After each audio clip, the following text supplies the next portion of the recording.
has long been the king or the queen of lounge access, and that is the American Express Platinum card.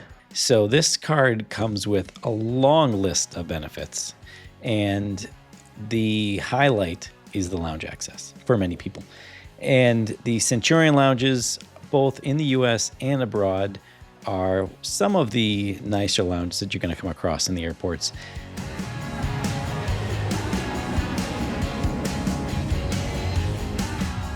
Hey, I'm Chris. Welcome to the Upgraded Points podcast. And I'm Katie, and today we are talking about the best credit cards for airport lounge access. Chris's flight on Copa Airlines, my super weird American Airlines upgrade, and we are going to answer some of your listener questions. If you are enjoying the show, we would love it if you liked and subscribed on YouTube or Spotify or wherever you get your podcasts. And if you have questions or comments for the show, you can email us at podcast@upgradedpoints.com. Chris, okay, so you flew on Copa Airlines business class, and I'm super excited to hear about how it was, because I am actually flying on Copa for the first time next week. Ooh. So what did you think? I really liked it. And as long as you go in with the right expectations, I think you're going to have a fine experience. Copa is not a fancy airline, but it serves a really nice, niche between North America and Central and South America. So I was flying from Orlando to Rio, and all the Copa flights stop in Panama City. Nice bonus. You can actually book a free layover there as well if you needed. But for my Panama to Rio leg, they were offering upgrades in the app. And so I logged in, and it was $300 to upgrade from my basic economy ticket to lie flat business class seats. They fly their 737 with the Dreams business class. It's nothing fancy, but it's a lie flat seat on an overnight 7-hour flight. And it was really pretty good. Like I said, nothing fancy. It's a 737. The cabin has 12 seats, so it was really intimate. It was set up in a 2-2 layout, which is not ideal as a solo traveler, but if you're there as a couple or a family, it's a pretty good product. The bed was comfortable for the quick flight. The food was tasty. It was nothing fancy, but again, the competition is American Airlines and, United. Maybe those seats are a little bit better, but the food certainly isn't. So I really enjoyed myself. My only complaint was that the service was a little slow, and the flight left at 11 p.m., so it took like an hour and a half before we were served dinner, and so that was my only complaint. But otherwise, I was laying flat on a 737. I had 3 windows on an overnight flight for an extra $300. It was a great experience. That's awesome, and I'm just learning that I'm mispronouncing it. So it's Copa. Is it Copa? I don't know. Was it? It's a Spanish I'm airline. going to take your word for it. I speak Portuguese. I'm an American. So I'm going to go with you. There's some sort of making some sort of version of my own. But what route are you flying? I am flying Chicago to Panama City. Okay, so I don't know if they have And live. Are you in business class? I don't know if it has lie flat on that route. No, I don't know. I do believe it is a 737 2-2 layout in business class. I am not in business class. I am in they're like economy. They're like the best economy. So I'm in that first row in the bulkhead, but it's still economy, and it's a longer flight than I was expecting. It's like 5.5 hours. Yeah. And I thought it was like 3 in my head, so I was not prepared. But I'll be fine. I'll make it, No, and I'll it's let you know how it is. like I said, going with the right expectations. But I've flown economy as well. We flew it from Panama City to Montreal, and that's a little bit longer flight. But the food is really good. The staff was super friendly.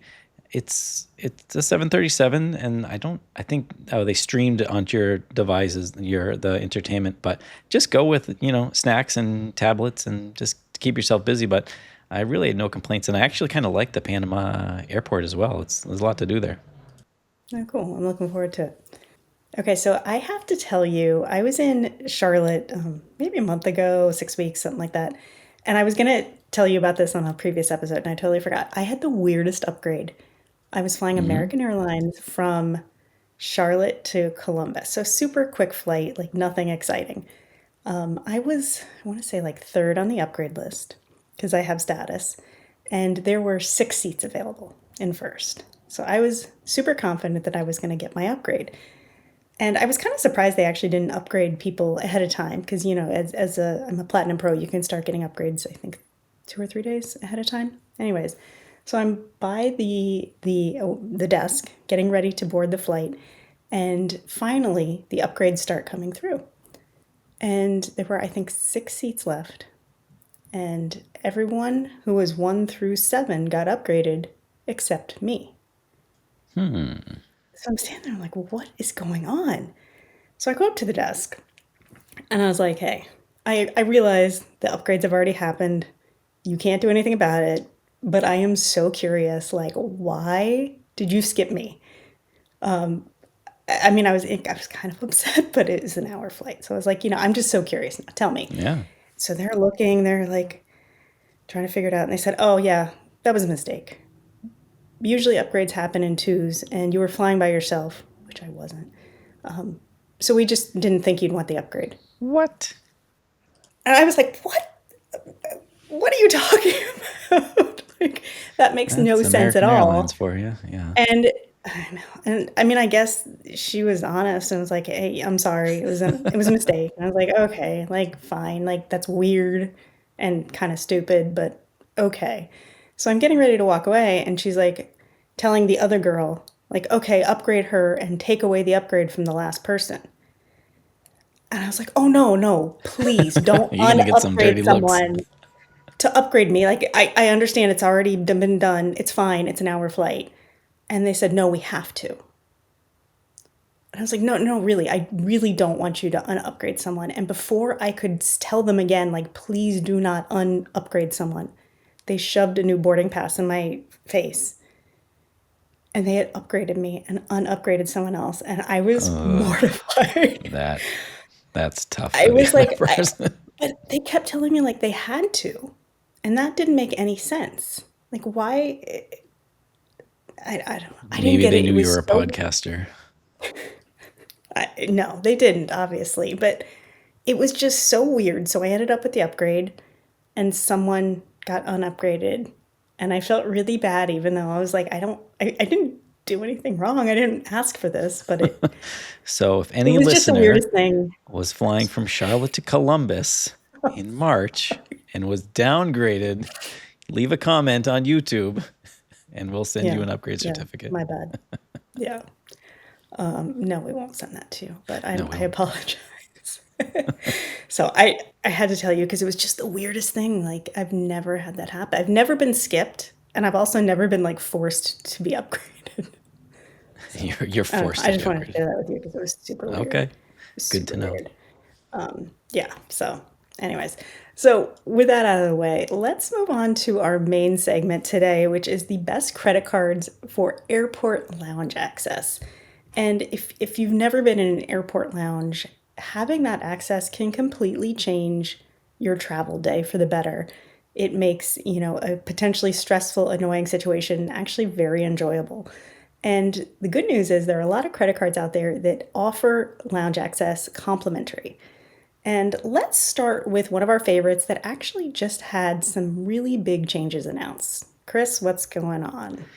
Yes. So the news this week, as of recording, is the Capital One Venture X card is losing one of its best benefits, which was free lounge access for authorized users. And yeah, not good. Not good. Not happy So about that. no one is happy about that. So starting February 26th, authorized users of the Capital One Venture X card will no longer get automatic lounge access privileges. However, if you want additional cardholders to have their own access, you can pay $125 annually per card. And that is for the Capital One Venture X card as well as the Venture X business card, which previously didn't have that option. So just to be clear, you can still have authorized users on your card for free. However, they will not get lounge access. If you want those authorized users to get lounge access, it'll be $125 per year. So depending on how much you use the card, if your authorized users travel a lot and want lounge access, it could be worth it. They would get access to the Capital One lounges, the Capital One landings, and Priority Pass lounges. Yeah. I mean, I'm happy they gave us some heads up on this. It doesn't start until what, February? Yeah, February But 1st. man, that's that's Yeah. frustrating. It's As someone frustrating. who travels with with family, Yeah. it's Would you frustrating. pay the But unfortunately, 125? no, I don't think No. so. Okay. I mean, honestly, I would rather just get my husband to have a Venture X card because with the travel credit and the Yeah. annual points, it actually it makes sense. But then then we're stuck having to pay for our daughter to come in, who's going to sit there and play on her iPad and not eat anything. So I'm not going to Right. do that. Um, so I don't know what See, my see you at the strategy is gate, going to be sweetie. going forward. Really, we can just sit out there. You're 11. It's fine. No one will bug you. So we'll see. But I don't think Yeah. I would pay for the annual or for the additional user. Yeah, there's a lot of people online that are quite upset about that, and I know that some people have been calling and voicing their frustration with Capital One. So if you're a card holder and you're upset about it, give them a call. Yeah. Maybe they'll go the way of Delta and walk back some of their changes. I love We'll when see. Probably airlines not, and but companies backtrack. yeah, super fun. Okay, next one is one of my favorite cards and is the Chase Sapphire Reserve. And this card also just announced some huge changes. And we're actually not going to go into those details today. We are going to save those for an upcoming episode where we're going to dive deep into the changes and how it affects you and whether or not they're good or bad or indifferent or anything. So we'll leave that for a future episode. Today we're talking about lounge access, and this card gets you access to the Chase Sapphire Lounges, which is one of my favorite lounge networks.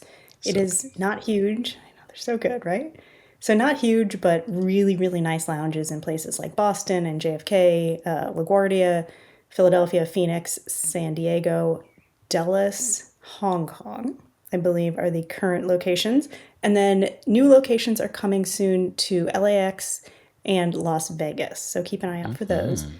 Access gets you, you can get access for the card member and up to two guests. So far, the Chase Sapphire Lounges have not changed the guest access, which makes them even more valuable. Because as That's someone true. who travels with a family, I can get my husband and my daughter in with just the one card. And Yeah, so those venture exchanges are actually making the Sapphire Reserve card, I think, a little bit more valuable in I my could see that. mind for my Yeah. situation. So these lounges have great food and drink, really nice atmospheres. One of my favorite parts, though, is like the lounge at LaGuardia, which is one of my favorite domestic lounges. Like has a little spa, and I got a facial there the last time I was there, like half an hour facial, which Nice. was amazing. Did you I need to was at schedule the that? You do need to schedule that, and there's a little QR code, like on all the tables, and you just go into the app and schedule it right there. They do tend to fill up, so if you want to do something like that, schedule it as soon as you get into the lounge, and hopefully you will be able to squeeze yourself in to the schedule. When I was at Boston a couple weeks ago, they didn't have the facials, but they have two rooms with these huge massage chairs. Have you been to that one, Chris? Yeah, I've seen it, but I haven't used the chairs. Oh, they're so good. So I scheduled myself. You get a half an hour in this big massage chair. And it's not like I've done the massage chairs at with the Be Relax spas. This is so much better. It was like a zero gravity thing that like massaged everything and like you would like leaned back and they like pulled you and there was heat Wow. and it was amazing. As soon as I got done, I went back out to my seat. I scheduled another 30-minute appointment for later because I had a long layover. And I had taken a picture of like the brand name and I started looking up how much they were because I Oh want my one in my God. house now. How much are they? Yeah. Car, you need few It's like car payments. 15,000. $15,000. Oh my God. Yeah, 13, 15,000. Yeah. Yeah, cheaper to just buy flights and then just stop there. Just buy flights and fly through Boston and go for massages, multiple massages. Have no shame. If the person looks at you a little funky, that's okay. Just go get your Good to know. massage. It was awesome. All It was right. really good. My to-do So list next time I that go home. absolutely, absolutely. In addition, the Reserve card also gets you access to Priority Pass lounges, which is a network of over 1,300 lounges worldwide. Domestically, they tend to not be as amazing as some of these other lounges, but always helpful to have some free food, free drinks. I've been in some good Priority Pass lounges, so that's a nice membership to have, and that gets you a card member and two guests. So that's another one that you can bring family into, which is really nice. And then also, I'm sure a lot of people don't realize this, but the Chase Sapphire Reserve card gets you into about 20 of the Air Canada Maple Leaf lounges and the Air Canada cafes when you are traveling on a Star Alliance carrier. And that also includes access for one guest. So a really nice selection of lounges with that Chase Yeah, Sapphire Reserve card. I agree. Not many people know about that Maple Leaf little benefit Yeah, there. no. Yeah, no, and actually I didn't until I was looking at it. Yeah, I you completely don't. forgot about it. We don't Yeah, pass it through by just many of them. yeah, yeah. So All right. Let's move on to another fan favorite, and has long been the king or the queen of lounge access, and that is the American Express Platinum card. So this card comes with a long list of benefits, and the highlight is the lounge access for many people.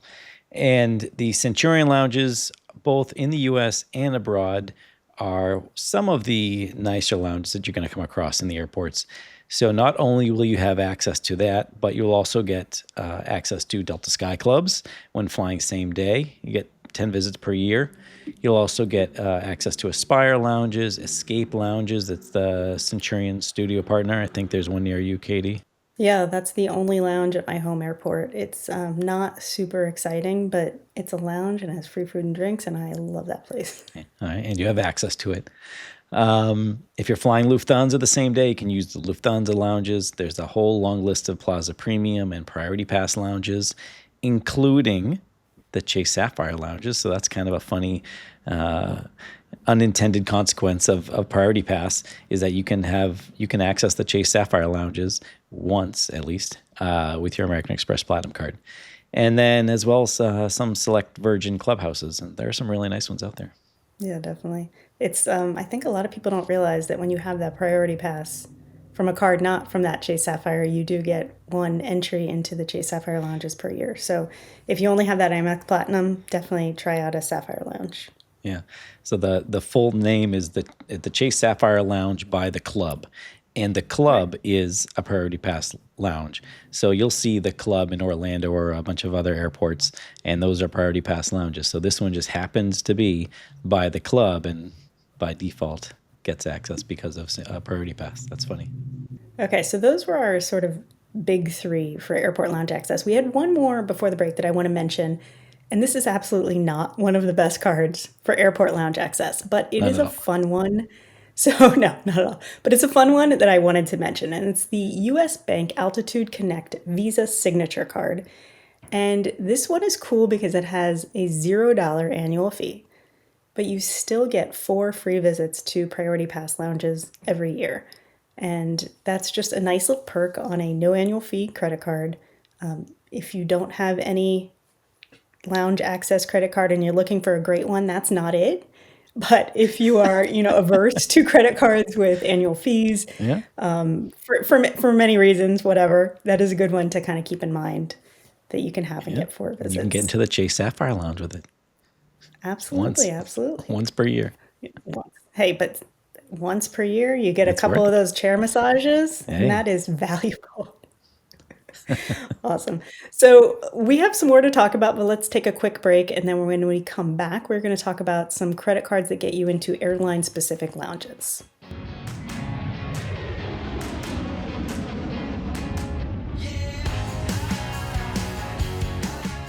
Okay, welcome back.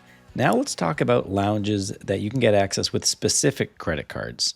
And Katie, I know the first one on the list is one of your personal favorites. Why don't you talk about it? It is, and I didn't realize it was my personal favorite until our previous episode where I talked about it so much. And that is the Citi AAdvantage Executive World Elite MasterCard. And this is the expensive one. It's $595 a year, so it is not for the faint of heart.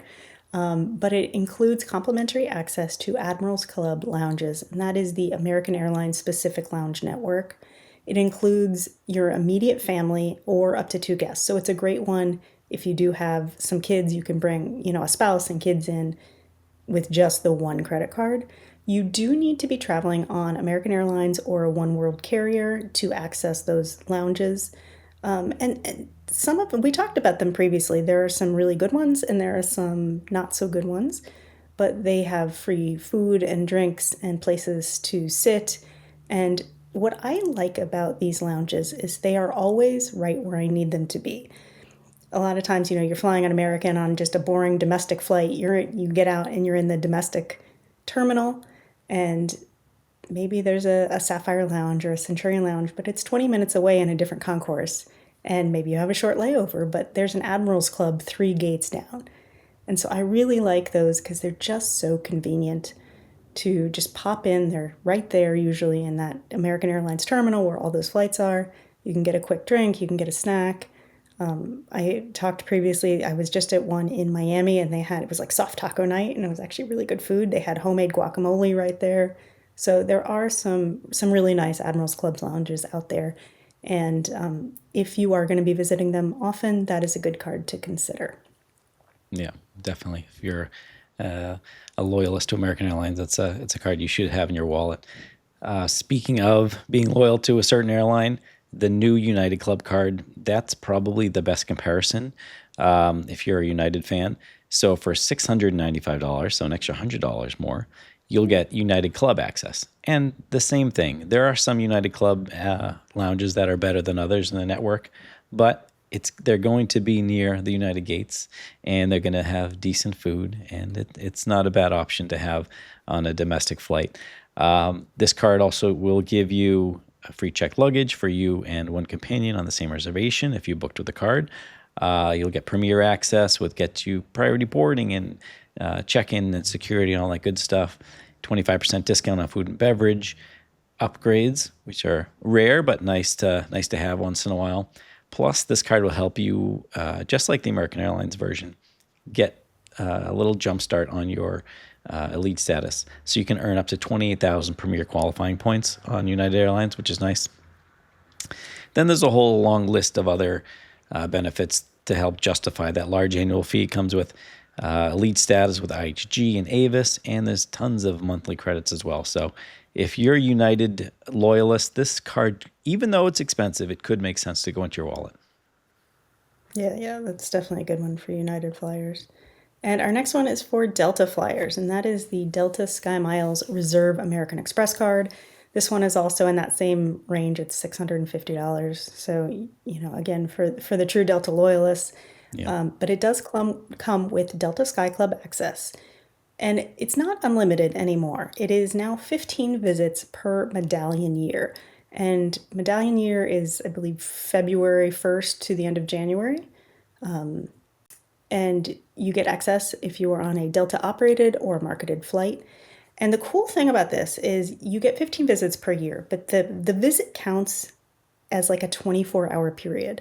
So if you are, let's say, a business flyer who's just going in and out to a meeting in one day, or if you're transferring through and have a layover, you get the one visit counts for 24 hours. So if you That's nice. scan your card for that first visit, if you then fly somewhere and have a layover, you scan it again, that counts for the same visit. So that's a nice way. It actually can be a little bit more than 15 visits because you don't have to use visit for every You should do some sort segment of on the same. challenge. See how many different lounges you can get to in 24 hours. I like it. Let's definitely do that. You can unlock unlimited access if you're spending $75,000 on that card in a year. That probably doesn't make sense for most people. That's a No. lot of money to put on that card. So it's not something I would necessarily recommend. And the other kind of caveat of those lounge access is you do not get access if you are a basic economy passenger. So that's something to keep in mind. I know, I don't love that. I'm sure that comes as a shock to some people who book basic economy and have that card and get denied. I will say the visits, you can also get those visits on the Amex Platinum card. They do not include guests, and you cannot use a visit for a guest. I tried this and it did not work. Okay, thank you. But one thing I did find out is, so some Delta Sky Clubs also have a grab and go section sort of before you enter the club. So if you're in a hurry, you can just stop and grab a drink, or they have, Hmm. sandwiches and fruit and yogurt and whatever. And one scan is one stop at the grab and go. But you can get enough food for more than one person. So I was with my daughter. They wouldn't let us in. They're like, you have to pay $50 for her, which is, again, absurd because she's not going to eat anything. And so we went down to the grab and go. I scanned my card once and I got two drinks and enough food for both of us to have a little breakfast before our flight. Yeah. And she was standing right there. It's like, you guys realize what I'm doing here. Pointing out what you wanted. Yeah, pretty much. So that's a good little hack. If you do have the grab and go option and you're flying with someone else, you can get enough for two people. And also, there was a guy standing next to me who had just been upstairs and he was coming down and he just wanted to grab a coffee to go. And they wouldn't let him have it without scanning his Oh card my again. God. So it works kind of the opposite way. I know, it's so silly. And he was livid. He was Yeah, I'm super mad. livid And I for can't him. blame him. Yeah. I'm like, he was just upstairs. He wanted a coffee and they wouldn't give it to him. So the grab and go taketh, they giveth and they taketh. It kind of goes both ways, but All just right. be aware of that. But that card also has access to those escape lounges when you're flying Delta and Centurion lounges when you're flying Delta. The thing about that is in the fine print, it does say to access those two lounge networks, you have had to have purchased the ticket with a US issued American Express card. I don't have this card, so I don't know how they know that and how they regulate that. Have you heard about that, Chris, or had any experience with that? No. That's a good It was question. just for those two or those two lounge networks. All right. We'll have to ask So be our aware of listeners to that. chime in. Yeah, yeah. If you've had any experience with that, let us know. Send us an email at podcast@upgradedpoints.com. I'd love to understand more about, can they actually, did they know that, and how does that work? So just be aware of that if you are trying to access the escape lounges or the Centurion lounges with that Delta card. Okay, I think that's going to do it for us. Those have been some good options. Not the only options for lounge access, but definitely the best options for lounge access using a credit card. Let's move on. We do have a reader question that I want to go over, and this was a really interesting one. This was actually a DM that I got on Instagram from Emily, and I'm going to sort of I'm going to quote some of her, and then I kind of shortened her comment. But she told me, I love the podcast. I've been learning lots as I get into this hobby. Thank you so much. We love hearing that. I appreciate it.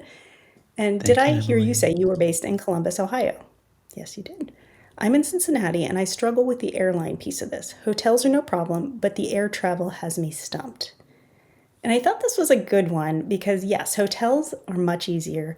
And air travel, especially when you're not flying from a hub airport, can be a little bit tricky. When you hear about award alerts and all these things, it's from New York, it's from Chicago, it's from LA, it's from Miami, it's from these big hub cities. And when you don't fly directly from one of those, it can add a little bit of complication. And I'm in the exact same boat. My home airport is Columbus, Ohio, which is a mid-sized airport that does not have the only international flights we have are to Toronto and like one seasonal flight to Cancun. So if I want to get anywhere out of the country, I am flying through a hub airport. Mm-hmm. And that's just how it is. So I use my first piece of advice is to check out a website called flightconnections.com. And this is a super helpful website to help you familiarize yourself with the airlines that fly out of your home airport and the routes from your home airport. So you can type in whatever your home airport is and see all of the flights, all of the direct options that you have. And it'll give you a good sense of, if you're, like, for example, for me, I can fly American, and it's usually New York, Chicago, Miami, or Charlotte. If you're near, if you fly Delta, maybe you see your airport has a lot of flights to Atlanta or Detroit, or maybe if you fly United, there's a lot of flights from Newark. So get a sense of what the hubs are that are closest to you that you can get to directly. And then you can kind of take that information and look for award flights. So when I'm looking for award flights, I never start with Columbus to Tokyo or Columbus to Paris or whatever. If I'm going to, Asia, I'm going to start from maybe LA or Dallas. If I'm going to Europe, for example, I'm going to start from Chicago, New York, maybe Charlotte, maybe Miami, but usually Chicago, New York. And then I kind of work backwards.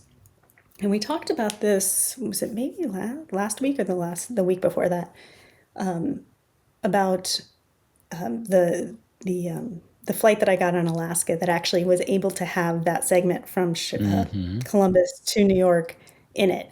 That's fantastic, but that doesn't always happen. So kind of know your hub airports, find the awards, and then sort of back up and add the segment from your home airport. And just know that sometimes that's not going to work out. And you just need to get used to positioning flights sometimes. Unfortunately, I mean, it's not ideal, but that's the way it happens sometimes. I've had plenty of flights where I add the segment from Columbus to wherever, and the award price skyrockets. And so I just book the award from New York or Chicago or wherever, and then I book a separate flight from Columbus to wherever I'm going. So familiarize yourself with those hubs that are close to you, and then just know that sometimes you're going to have to add that booking positioning flight, and that's just the way it is.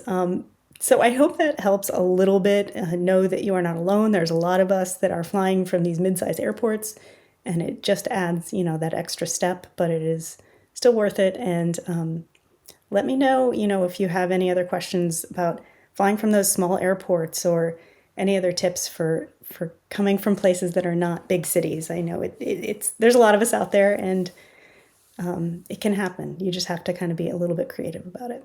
So I hope that answered your question. And I think that's going to do it for us, Chris. So if you are enjoying the show, please like and subscribe on YouTube or Spotify or wherever you get your podcasts. And if you have questions or comments for the show, if there's something that you're loving, if there's something maybe you're not loving, please let us know. We'd love to hear from you. You can email us at podcast@upgradedpoints.com. And that'll do it for us. We'll see you next week. Bye-bye.